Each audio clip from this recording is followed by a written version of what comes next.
Welcome back to the channel. Today I'm going to be showing you how to put together the carousels that I put together myself for Instagram posts. And if you don't know what carousels I'm referring to, this is an example of the most recent one that I've created, where if you scroll through, you'll see that one image does stretch across multiple slides. And then we also have a little bit of play with the photos behind objects. And another one that's a little bit older, we have images that sit on top of a base image, and then there is a drop shadow. And you can see that I have a little bit of little play here with types of like 3D kind of look and feel with the carousels. Now these carousels are not super difficult to set up. I will say that I have a completely separate video on how to create this carousel template from scratch.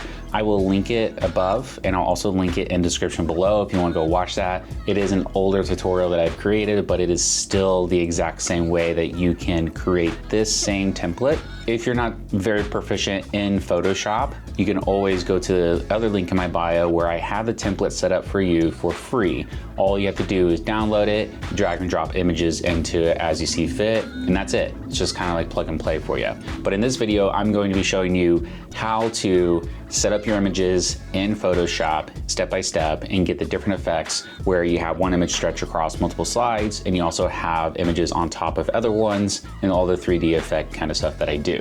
And hopefully by the end of this video, you're a little bit better at understanding how to do the same stuff in Photoshop yourself. So that way you can create a more captivating Instagram carousel when you're showing off your work. Now, before you do anything with photos in Photoshop, if you're using Lightroom, whether it's Creative Cloud like I'm using or Classic, you want to export your images at the highest available quality possible. And so when I go to my export settings, you can see over here, I have it set up as JPEG, full size, quality set to 100%. You can do however you want if you're using Lightroom Classic. I know you can be a little bit more customized with that, but we want to have the largest available image because we're going to be stretching them across multiple slides, and you want to have as much data as possible. Now, what you see on my screen right now is actually the template that I referred earlier in the video, what you can download in the description below if you want, again, for free. This is the same exact template that you would be able to get, and it's also the same one I show you how to set up in that video I mentioned as well.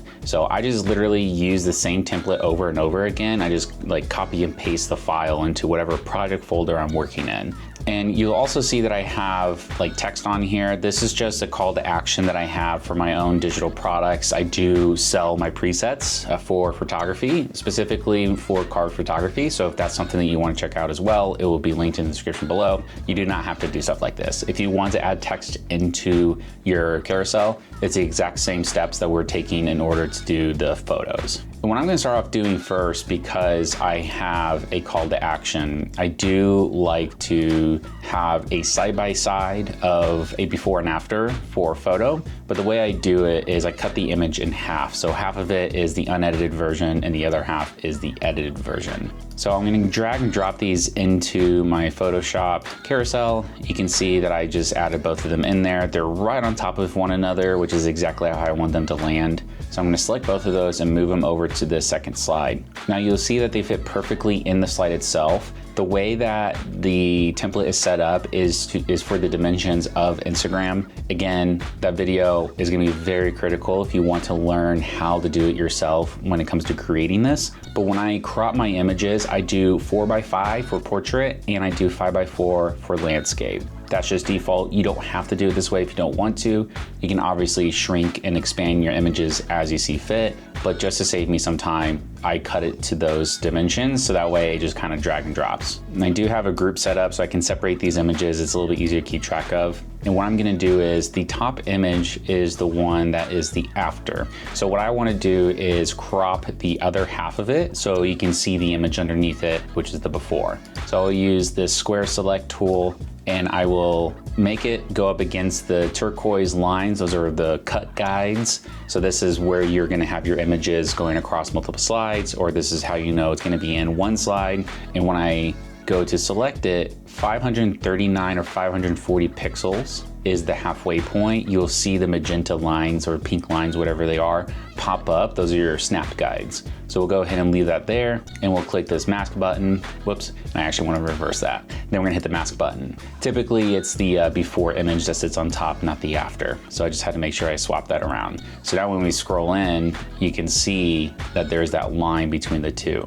It is a very harsh line, so if you wanted to make it less harsh, you could feather it, but that's a little bit more steps, and so we're not gonna worry about that. So that's how I get that before and after look. Again, this is just if you wanna show off the before and after. You do not have to do this part if you don't want to. Again, everything that I do in this is completely optional. You can play around with this however you want. And then what I'll do next is I'll actually bring that same image in again, the after, and I'm gonna move it to the very end of the carousel because I do want people to still be able to see the end result in its entirety, but I put it towards the end. It's kind of like a little, hey, you made it this far, here's the end of here's what it actually looks like. You do however you want to do it. Next up, I'm going to want to pick an image that's very captivating. So we want people to actually scroll through the carousel, and I'm going to use this image where I framed up the same car in this sign. So this sign, if you're not from Indianapolis, you won't know what this is, but if you are from Indianapolis, there's a sign that you'll see at public spaces that it spells out Indy without the I, and so you're supposed to stand where the I is, so you spell out Indy. This is shooting through that sign specifically because they had it on display at the Speedway. So I'm using this image because it's gonna hopefully grab people's attention and want them to scroll through the carousel. And next I'm going to pull in the rest of the images. Now I will say that this does get a little chaotic at first when you look at it because I am going to be importing multiple images, I think around 15 images total. So as you drag these in, you're gonna be asked to determine the size of the image. And what I like to do is I usually like to just say yes to all of them by default, just get them in. So I'll move this off to the side here. So I know those are gonna be landscapes, got some portrait. And I'll try to organize this a little bit for you so that way you're not getting lost in the mix. You can always do this one by one, but I find it easier for me to just dump all of them in at the same time. I do take a lot more portraits because, you know, social media really likes portraits. All right, so all my portraits are here and then all my landscapes are here. What I like to do is I'll likely take all these portraits and put them as the upper layer, which I called the collage pics. And I'll explain that more a little bit later. And then these landscape photos I will use as my base photos. So I'll put those over there. And then what I do is I hide the group, the collage pic, so it's a little bit easier to work with, less clutter. And then I'm going to just figure out what do I want to do. And there's really no rhyme or reason to this. I just kind of go with what I think looks cool. And when I put these images on the bottom layer, they'll get covered up by other images. So what I'll sometimes do is I will copy these into the upper layer. So you'll see it as a backdrop, but then on a different slide, you may see it as a image that's more in focus up front. And so all you have to do if you want to stretch across multiple slides is just resize it. Again, every line you see here is a cut, with the exception of this horizontal line. This horizontal line is just to tell me what's the center. So if I were to bring this up and I wanted to center the wheels on that line to make it more cohesive, I'll do that. Or I'll bring them down a little bit and leave it there. But I think for this, I want to put it more here. So this just tells me that's dead center when it comes to the vertical of the slide itself. So should hopefully be more appealing to the eye. And you can do this with however large an image you want. You do not have to use landscape, so you can use one that's a portrait and expand on it. So for instance, if I were to expand on this, I could do the same thing with this if I wanted to. That's why I always recommend exporting in the largest file size possible from Lightroom, because when you blow up the image, it's not going to ruin the quality of it. You can also expand this across more than just 2 slides. Sometimes I'll do 3 slides. Rarely will I do 4 because I don't shoot super wide images. The widest I can shoot is 24 millimeters. But if you're doing a landscape shot and you're shooting a little bit wider, say like a 16 millimeter lens, you could easily expand that out multiple slides and do like this panoramic look, which is pretty cool. So for this, I'm gonna do 3 because when people scroll through this, I want them to see the CrowdStrike sticker right here in the middle. I think it's gonna give it a pretty cool look. And now what that also does too is it takes up the majority of my slides. So now I only really have 2 more slides I can fill in. I already have a shot of the back of the car. I have a shot of the side of the car, but I don't have a front shot. So I think what I'll do is I'll actually select this one with people around the car. It gives a little bit more of a liveliness to it. In the center of the image, which is hopefully the headlight, is gonna land right in the crosshair right there. So it's gonna make it look a little bit cooler on the grand scheme of things. I mean, it's small details like that that I put into it that other people may not really pay attention to, but I know it's there and that's all that matters to me. And then what I'll do with the last of these landscape shots that I didn't use is I'll actually just throw them into the collage pics. So that way I have a little bit more to kind of like fill in the gaps. I do think I want to do something with this because it's the side shot of the car. It looks really cool. I also have a lot of negative space around it that I can work with.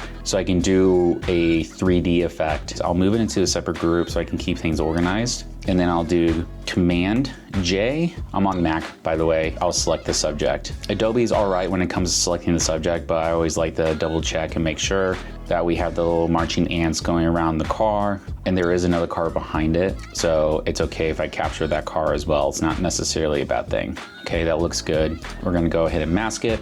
It doesn't look like anything has happened yet. We will find a couple here that we can play with. I think I wanna do detail shots like this one and this one. And so what I'll do is I'll select those both, drag them down to that group, re-hide the collage pics, and then I'm actually gonna slide those in between the 2 layers. So now you can see right out of the gate, I've got an image behind that one, image behind that one.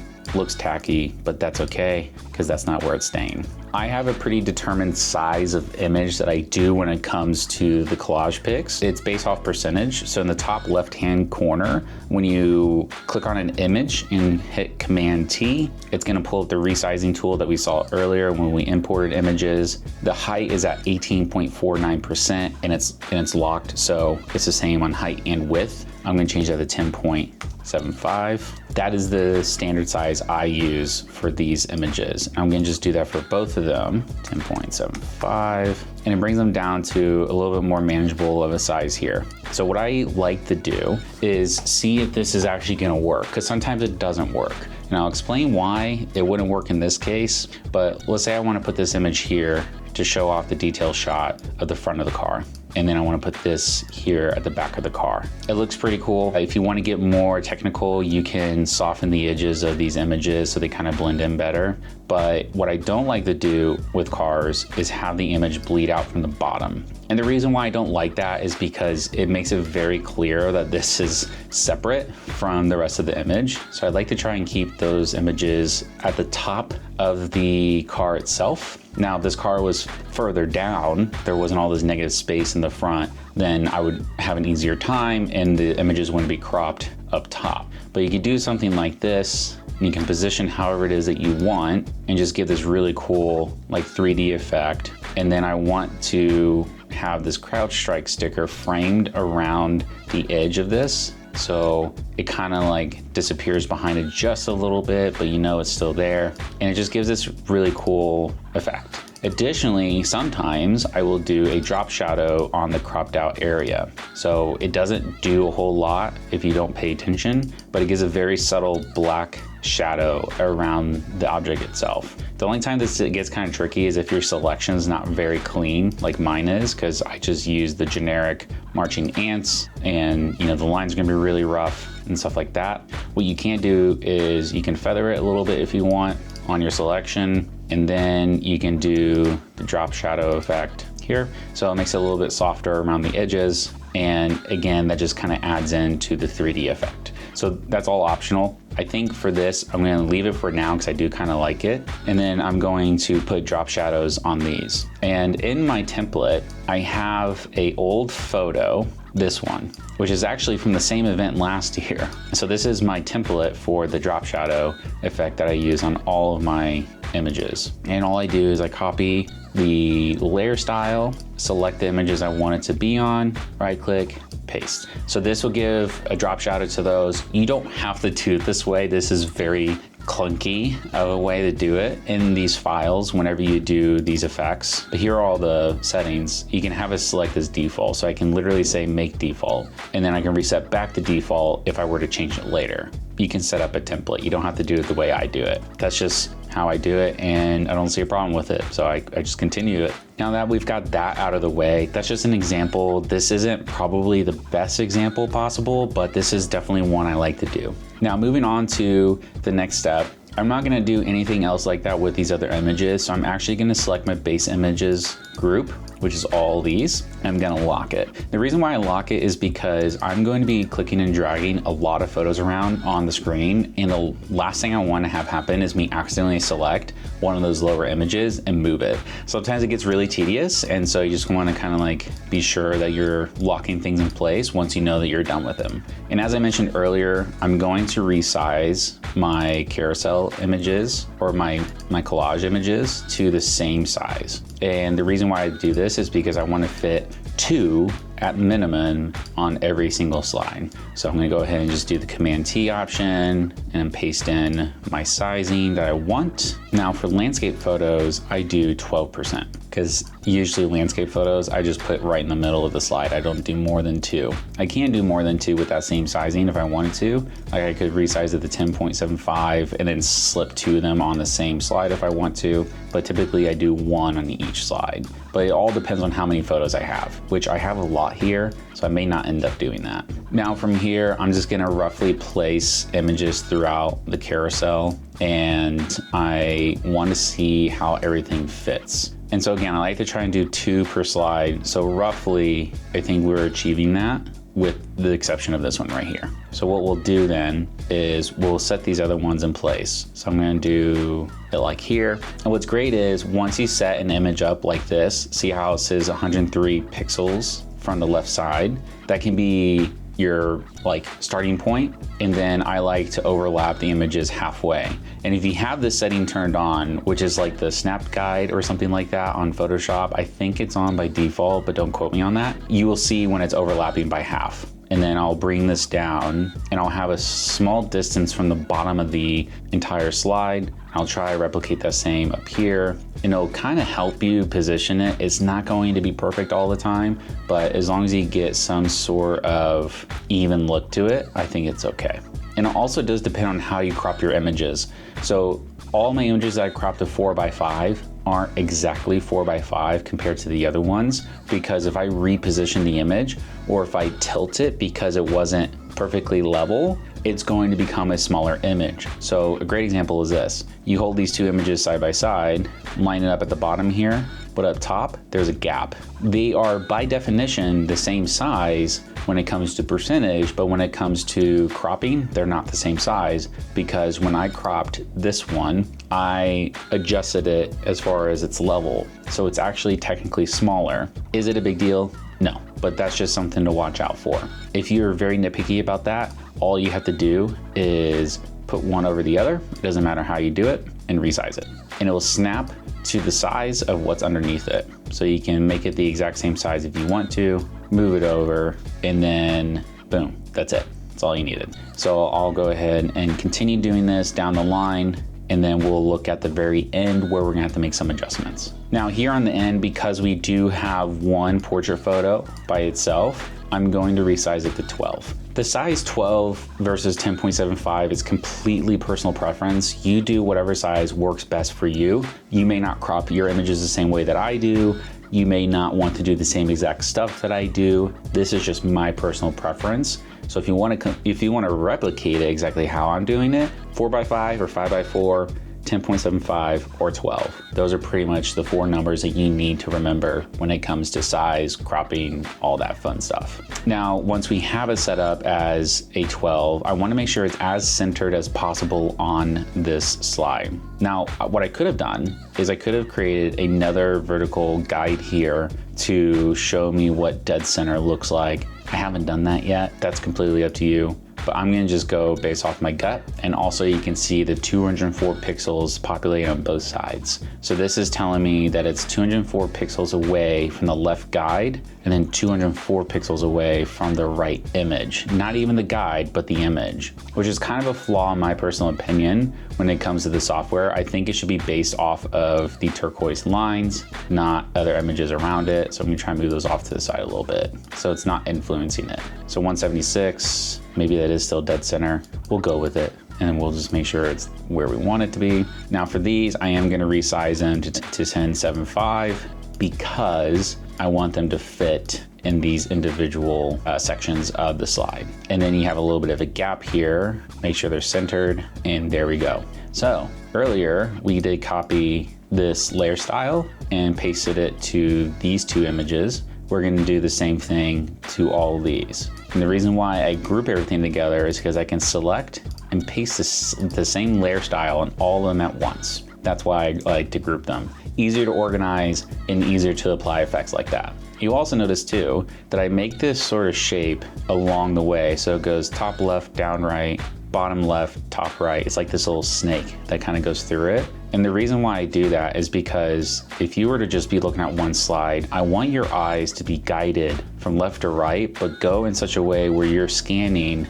up and down, left to right. So you're not only seeing the images on top, but you're capturing a little bit of what's going on in the background, the little details. So as you carry your view through this and you slide over, it picks back up right here on the bottom. And then you're like, oh, well, there's something going on to the top right. You see that image, oh, that looks pretty cool. And then when you carry over to the next slide, it does it again. So it's like this roller coaster, but it's with your eyes and you're seeing everything along the way. You're not just skipping over what's in the background, although sometimes people probably do. And maybe some people think it's too busy, but that's also why I give a little bit of a drop shadow. You can also sometimes darken the background image by doing a layer on top of it, like a black opaque layer, and like reduce the opacity, or you can reduce the brightness of it if you wanted to, but I don't like doing that. So you're going on this visual journey as you go through here. And then once you get to this section, it's like, oh, okay, well, there's just one image,